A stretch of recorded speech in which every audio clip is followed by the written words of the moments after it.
সুপ্রিয় শিক্ষার্থীরা, কেমন আছো? নিশ্চয়ই ভালো আছো। আমি ভালো আছি। আমি গত শুক্রবারে তোমাদের সামনে একটি ক্লাস নিয়ে হাজির হয়েছিলাম। আজকে 6 দিন পর আবার তোমাদের সামনে হাজির হয়েছি একটি ক্লাস নেওয়ার জন্য। আজকের ক্লাসটি মূলত উচ্চতর গণিত বিষয়ে নবম দশম শ্রেণীর উচ্চতর গণিত বিষয়ে অধ্যায় 8-3 অর্থাৎ ত্রিকোণমিতির কিছু সমস্যা নিয়ে, সমস্যাগুলোর সমাধান সংক্রান্ত কিছু সমস্যা যেগুলো প্রায় পরীক্ষায় আসে এবং এসএসসি পরীক্ষায় আসে। তোমরা ভালো করে দেখো, বুঝতে চেষ্টা করো, তাহলে এই সংক্রান্ত যতগুলো সমস্যা সমাধান আছে সবগুলো তোমরা নিজেরা করতে পারবে। তাহলে আসো আমরা কাজগুলো দেখি কি কি সমস্যা সমাধান করো। যখন 0 degree less than theta less দেন 360 ডিগ্রি অবলিক হলো 2 পাই, 360 থাকতে পারে, 2 পাই থাকতে পারে। এক নম্বর সমস্যাটা হলো 2 sin square theta plus 3 cos theta equal to 0। দুই নম্বর হলো cos square theta plus cos square theta equal two 3। এই সমস্যা দুটি সমাধান করে আমরা এখান থেকে থিটার মান বের করতে পারবো। তবে আমাদের শর্তটা অবশ্যই খেয়াল রাখতে হবে, 0 degree less than theta less than 2 পাই। অর্থাৎ আমাদের যে চতুর্ভাগটি আছে, চারটি চতুর্ভাগ, এই চারটি চতুর্ভাগে মানগুলা আসবে, হয়তো দুইটাও আসতে পারে, আবার চারটি মানও আসতে পারে। তাহলে প্রথমে আমরা সমাধানে যাই। এক নাম্বার দেওয়া আছে 2 sin square theta plus 3 cos theta equal to 0। ত্রিকোণমিতির সমস্যার সমাধান করার সময় অবশ্যই খেয়াল রাখতে হবে যে এখানে কয়টা অনুপাত আছে। যতটা অনুপাতে থাকো সবগুলোকে একটি অনুপাতে রূপান্তরিত করতে হবে, অর্থাৎ প্রতিটি অনুপাত একটি চলক হিসেবে আমরা গণনা করব। এখানে সাইনও আছে, কসও আছে। কস থেকে সাইনে যাওয়া কঠিন, সাইন স্কয়ার থেকে কস যাওয়া সহজ।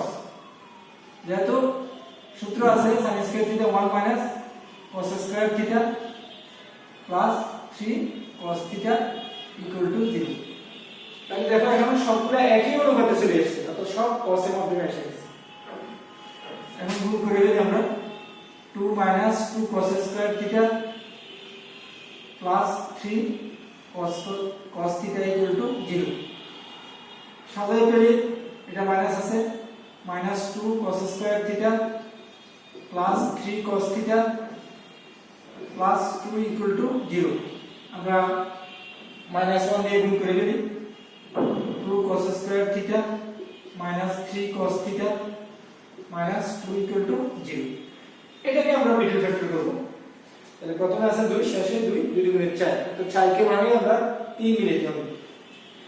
4 এর 4, 4 থেকে যদি আমরা 1 বিয়োগ করি, অর্থাৎ 4 cos theta plus cos theta যদি দেই, তাহলে আমরা এই দুই বিয়োগ করলে মাইনাস 3 cos থিটা পাবো, মাইনাস 2 ইকুয়াল টু 0।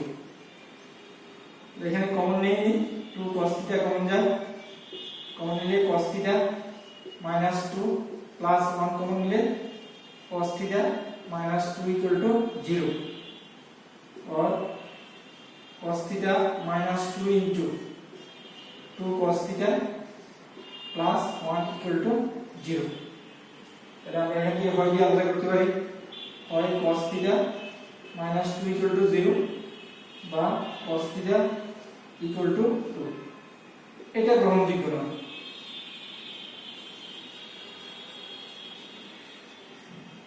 কারণ হলো সাইন এবং কস এই দুটো ত্রিকোণমিতিক মানের সীমা আছে। সীমাটা হলো -1 থেকে +1 এর মধ্যে, অর্থাৎ 1 থেকে বেশি হওয়া যাবে না বা -1 থেকে কমও হওয়া যাবে না। তাহলে এখানে 2 আসছে, তার মানে 1 থেকে বেশি হয়েছে, এই কারণে এটা আমরা গ্রহণ করতে পারতেছি না।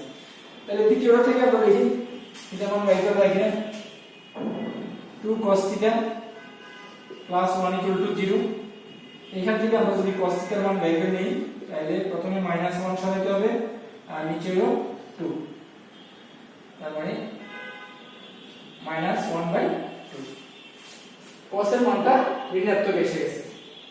আমরা জানি যে ত্রিভুজের চতুর্ভাগগুলোতে এখানে হলো অল পজিটিভ, অর্থাৎ সেই 6টা ত্রিভুজের অনুপাত আছে সবাই প্রথম চতুর্ভাগে ধনাত্মক, দ্বিতীয় চতুর্ভাগে sin থিটা, তার বিপরীত হলো cosec থিটা ধনাত্মক, এটা হলো tan থিটা, এটা হলো cot থিটা, এখানে cos থিটা আর হলো sec থিটা।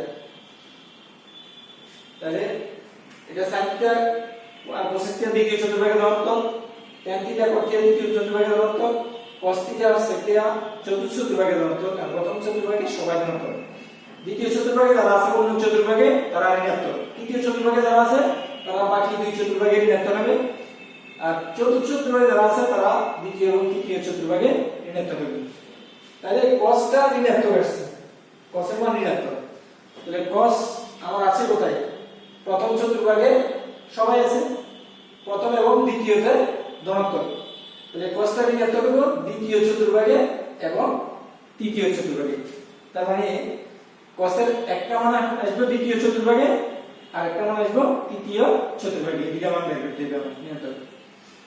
একটা জিনিস খেয়াল রাখতে হবে, এটা হলো π/2, এটা হলো পাই এই পর্যন্ত হলো 3π/2, এটা হলো 2π পর্যন্ত, 0 থেকে আরম্ভ হলো।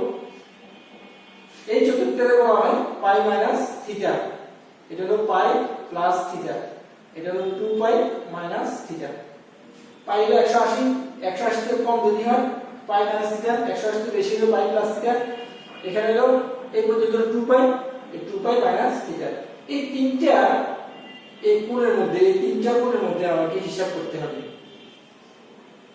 তাইলে cos ঋণাত্মক, প্রথমে আমরা জানি cos theta equal to half, cos কত ডিগ্রির মান? হাফ। cos 60 ডিগ্রির মান হলো হাফ। তো 60 cos 60 মানে π/3, এটাকে বলা হয় cos 60 ডিগ্রি। তাহলে এখানে যদি মাইনাসটা না থাকতো তাহলে আমি দুই দিকে cos বাদ দিয়ে থিটার মান π/3 পেয়ে যেতাম। যেহেতু মাইনাস আছে তাহলে আমাকে কোন কোন চতুর্ভাগে cosটা ঋণাত্মক সেখানে আমরা ধরতে হবে। cos এর দ্বিতীয় চতুর্ভাগে ঋণাত্মক আর তৃতীয় চতুর্ভাগে ঋণাত্মক। দ্বিতীয় চতুর্ভাগে ঢুকতে হলে তাহলে এটাকে আমরা চেঞ্জ করে দিই, cos theta equal two minus করে দেবে cos দ্বিতীয় চতুর্ভাগে পাই মাইনাস থিটা করে ঢুকতে হবে, পাই মাইনাস থিটা, থিটা বলতে π/3। তার মানে দ্বিতীয় চতুর্ভাগে আমরা চলে আসলাম, দ্বিতীয় চতুর্ভাগে মানে এলো cos ঋণাত্মক। আবার তৃতীয়তে যদি ঢুকতে চাই তাহলে পাই প্লাস থিটা, তাহলে cos পাই প্লাস থিটা, থিটা বলতে π/3। তাহলে আমরা দ্বিতীয়তে ঢুকে গেলাম, তৃতীয়তে চলে আসলাম। এখন যদি আমরা হিসাব করে নিই cos থিটা এখানে যোগ করলে cos 3π - π, তার মানে 2π/3, এটার মধ্যে 3π প্লাস π 4π/3। সুতরাং থিটা ইকুয়াল টু 2π/3 একটা আর হলো 4π/3। তাহলে আমরা এই সমাধানের এই সমস্যার সমাধান করে হলো সমাধানের থিটা মান পেলাম, থিটা একটা থিটা ইকুয়াল টু 2π/3 আর হলো 4π/3, দুইটা মান পেয়ে গেলাম। তাহলে এক নাম্বার সমস্যাটি সমাধান হয়ে গেল। এখন আমরা আসব 2 নাম্বার সমস্যাটিতে। 2 নাম্বার সমস্যাটি কোথায় আছে দেখুন।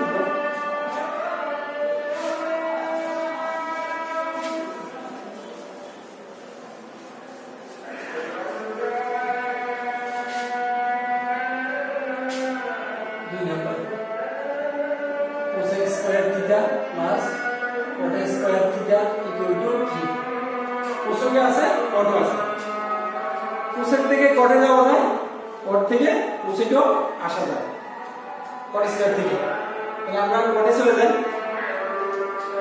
cosec স্কয়ার হলো 1 plus cot square theta plus আছে cot square theta equal two 3।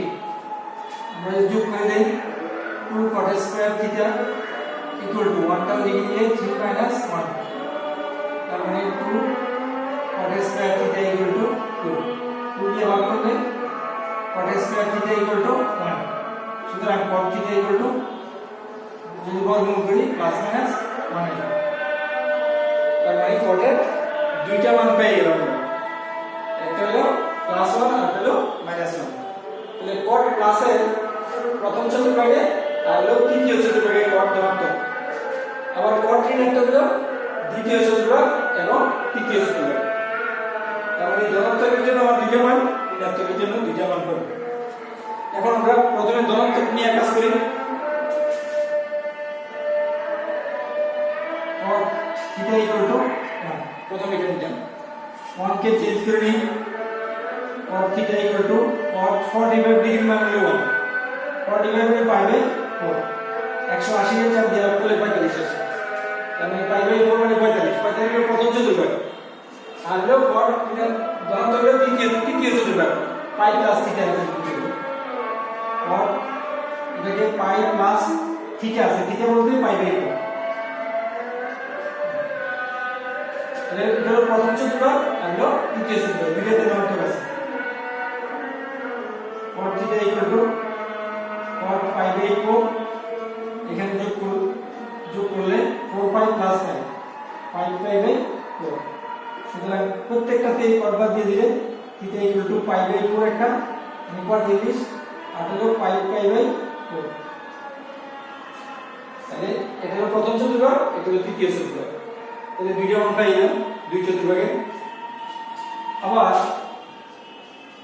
ঋণাত্মক যদি নিই cot theta equal two -1 cot ঋণাত্মক হলো তৃতীয় চতুর্ভাগ এবং চতুর্থ চতুর্ভাগে তাহলে আমরা প্রথমে চেঞ্জ করে নিই cot থিটা ইকুয়াল টু মাইনাসটা থাকবে 1 কে চেঞ্জ করে নিই cot 45 মানে পাই বাই 4 এখন যেহেতু মাইনাস আছে আমার চতুর্ভাগে ঢুকতে হবে cos ঋণাত্মক হলো তৃতীয় চতুর্ভাগ যখন চতুর্ভাগে ঢুকি তখন আর মাইনাসটা থাকবে না তাহলে cot theta equal to cot চতুর্ভাগে ঢুকতেছি মাইনাস থাকবে না চতুর্ভাগে ঢুকতে হলে পাই মাইনাস থিটা থিটা মানে পাই বাই 4 দ্বিতীয়তে ঢুকে গেলাম তার মানে ধরতে গেলাম এবার আবার চতুর্থতে ঢুকতে হলে 2 পাই মাইনাস পাই বাই 4 করে ঢুকতে হবে এই যে 2 পাই মাইনাস থিটা থিটা বলতে ওই পাই বাই 4 তাহলে cos 180 মাইনাস থিটা দ্বিতীয় চতুর্ভাগ cot 2 পাই মাইনাস থিটা তার মানে 360 minus theta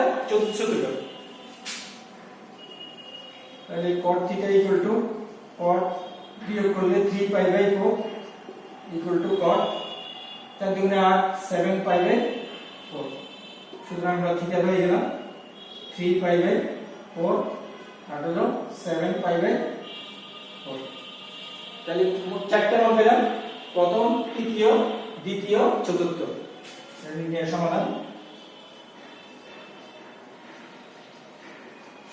theta equal two প্রথম চতুর্ভাগটা আগে আসবে পাই বাই 4 তারপর দ্বিতীয় চতুর্ভাগ 3 পাই বাই 4 তারপর তৃতীয় চতুর্ভাগ 5 পাই বাই 4 তারপর চতুর্থ চতুর্ভাগ 7 পাই বাই 4 তার মানে সব কিছু 1 পাই 3 পাই 5 পাই 7 পাই ডিভাইড বাই 4 এই চারটা সমাধান এই চারটা মান হলো এই দ্বিতীয় সমীকরণের সমাধান অর্থাৎ থিটার মান তাহলে প্রথম চতুর্ভাগে একটা দ্বিতীয় চতুর্ভাগে একটা তৃতীয় চতুর্ভাগে একটা চতুর্থ চতুর্ভাগে একটা এই চারটি চতুর্ভাগে এখানে হিসাব করে দিয়েছিল শর্ত দিয়ে দিয়েছিল 0 less than theta less than 2 pi by 360 অর্থাৎ 0 থেকে 360 এর মধ্যে থিটার যে মানগুলো পাওয়া যায় সেগুলো হলো এই সমীকরণের সমাধান তো শিক্ষার্থী বন্ধুরা এতক্ষণ তোমরা দেখলে নিশ্চয়ই তোমরা বুঝতে পারছো এভাবে বাকি যে অঙ্কগুলো আছে যে সমস্যাগুলো আছে তোমার বইতে 8 এর